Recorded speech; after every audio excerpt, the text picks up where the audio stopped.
Την Ευρωλίγα το 2009, ο Σμόντης στην επαναφορά. Σισκάουσκας μπροστά του ο Νίκολας. 3 δευτερόλεπτα για το τέλος. Πάντοτε ο Σισκάουσκας, για 3 ο Σισκάουσκας. Είναι άστοχος και ο Παναθηναϊκός είναι πρωταθλητής Ευρώπης. Θα νικήσει με 73-71 τη CSKA και για 5η φορά στην ιστορία του θα πάρει την Ευρωλίγα.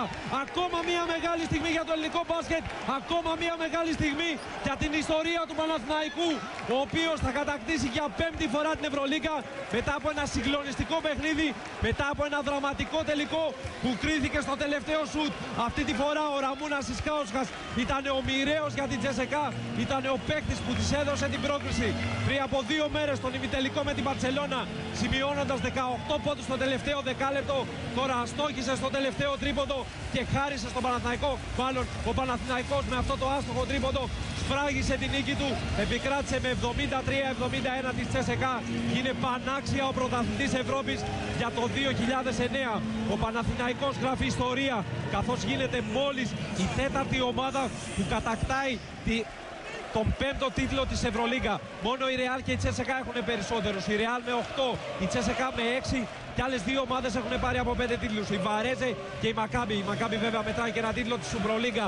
Άρα ο Παναθηναϊκός βρίσκεται στην 3η θέση. Είναι μια από τις κορυφαίες ομάδες όλων των εποχών στο ευρωπαϊκό μπάσκετ. Πολλά συγχαρητήρια στους αδελφούς Γιαννακόπουλους που έχουν κάνει τόσα πολλά όλα αυτά τα χρόνια για τον Παναθηναϊκό. Στο Ζέλιμιρ Ομπράντοβιτς, ο οποίος είναι ο πολυνίκης του θεσμού με την 7η κατάκτηση της Κούπας και την 4η με τον Παναθηναϊκό, και βεβαίως σε όλα τα παλικάρια του, σε όλους τους παίκτες του Παναθηναϊκού που έκαναν μια έξοχη εμφάνιση και σήμερα. Μας λαχτάρισαν λίγο, αλλά η ουσία ήταν ένας συγκλονιστικός τελικός. Συγχαρητήρια στον Παναθηναϊκό. Τεράστιο παιχνίδι, ειδικά όπως εξελίχθηκε στο δεύτερο ημίχρονο με την αντίδραση της CSKA. Και είναι 2 ομάδες, 2 προπονητές οι οποίες το μπάσκετ, το τι συμβαίνει, η όλη στρατηγική, το πώς βλέπουν το παιχνίδι, οι παίκτες που αποφασίζουν ουσιαστικά το παιχνίδι. Είδαμε ο Σισκάουσκας στα χέρια του Σισκάουσκας, ήταν η τελευταία φάση του παιχνιδιού. Έτσι είναι το παιχνίδι. Καλή άμυνα, πώς να το πω, έχασε το τρίποντο αυτό, κέρδισε ο Παναθηναϊκός, άξιζε ο Παναθηναϊκός βέβαια να κερδίσει αυτό το παιχνίδι, να πάρει αυτό το τρόπαιο με τη συνολική παρουσία του και όχι μόνο στο πρώτο ημίχρονο και γενικότερα, αλλά η CSKA κάνει μια μεγάλη ομάδα.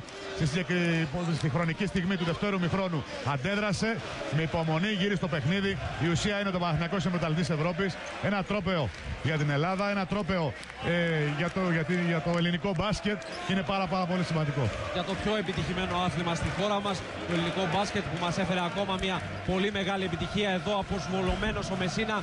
Ούτε σήμερα κατάφερε να κερδίσει τον Ομπράντοβιτς σε τελικό. Δεν τα έχει καταφέρει ποτέ. 2 φορές, το 2002 στην Μπολόνια και άλλη μία το 2007 στην Αθήνα. Ο Ομπράντοβιτς τον είχε νικήσει σε τελικό της Ευρωλίγκα. Άλλη μια φορά σε τελικό του Ευρωμπάσκετ είχε καταφέρει να τον νικήσει ως προπονητής της Εθνικής Σερβίας το 1997. Βλέπουμε εδώ έχει παίξει σε 9 ευρωπαϊκούς τελικούς από το 1992. Τα κατάφερε πρώτη φορά στην Κωνσταντινούπολη το 1993, το 1994 με την Μπανταλώνα απέναντι στον Ολυμπιακό, το 1995 με την Real Madrid στο Final Four της Σαραγώσα πάλι απέναντι στον Ολυμπιακό και με τον Τζο Αρλάουκας να κάνει μεγάλο παιχνίδι. Το 2000 στο κλειστό της Πηλαίας στο τελικό με τη Μακάμπι ήταν η πρώτη κατάκτηση του τροπαίου ως προπονητής του Παναθηναϊκού. Ακολούθησε το 2002 στην Μπολόνια. Βλέπουμε εδώ τις σκηνές από αυτό το Final Four. Το δεύτερο τρόπαιο του Ομπράντοβιτς με τον Παναθηναϊκό ως πρωταθλητής Ευρώπης. Και δεν τους βρίσκεται του Άι που είχε κρίνει εκείνο το τελικό. Η τρίτη φορά ήταν πριν από 2 χρόνια στην Αθήνα και τώρα είναι η 4η, η 7η συνολικά για τον κορυφαίο προπονητή όλων των εποχών. Κανένας δεν έχει πάρει περισσότερα τρόπαια της Ευρωλίγκα από τον Ζέλιμιρ Ομπράντοβιτς. Θα επιστρέψουμε σε λίγο για να δούμε την απονομή και φυσικά θα έχουμε πλούσιο ρεπορτάζ από τον απόψινό θρίαμβο του Παναθηναϊκού.